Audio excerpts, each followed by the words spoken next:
Viewers, আধুনিক বাঙালির রক্তে ব্যান্ডের সুর মানেই অন্যরকম মাদকতার ঝড়। গানের ভুবনে পথ চলা ৩ দশক পেরিয়ে গেলেও ব্যান্ড দল পেন্টাগনের অ্যালবাম প্রকাশ পেয়েছে মাত্র ২টি। তাই অ্যালবাম খরা কাটাতে আর ৩২ বছর পূর্তি উদযাপনে একটি ইপি অ্যালবাম প্রকাশের ঘোষণা দিয়েছে পেন্টাগন সদস্যরা। আসছে ১৩ অক্টোবর ৩২ বছর পূর্ণ করতে চলেছে ব্যান্ড পেন্টাগন। একই সঙ্গে আগামী ১৭ অক্টোবর একক কনসার্টের ঘোষণা দিয়েছে ব্যান্ডটি। সো ভিউয়ার্স, দেখে নেব আজকের শোবিজ এক্সট্রা স্টোরি।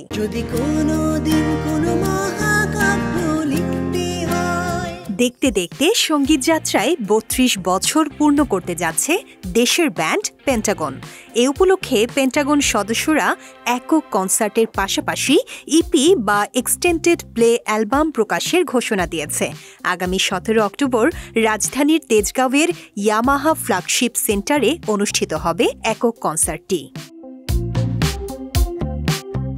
এই আয়োজনে পেন্টাগন শোনাবে তাদের জনপ্রিয় কিছু গান, পাশাপাশি বিশ্বনন্দিত কয়েকজন শিল্পীর কিছু কালজয়ী গানের পরিবেশনাও তুলে ধরার পরিকল্পনা রয়েছে তাদের।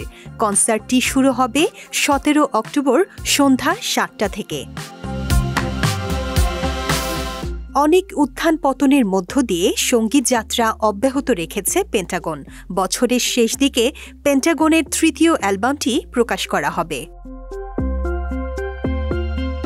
পেন্টাগনের বর্তমান লাইন আপে আছেন কণ্ঠশিল্পী আলী সুমন ও আলিফ আলাউদ্দিন, লিড গিটারিস্ট কাজী ফয়সাল ও ইয়ানি, বেইজ গিটারিস্ট ও কণ্ঠশিল্পী ফারসিদ, কিবোর্ডিস্ট জয় এবং ড্রামার মৃদুল।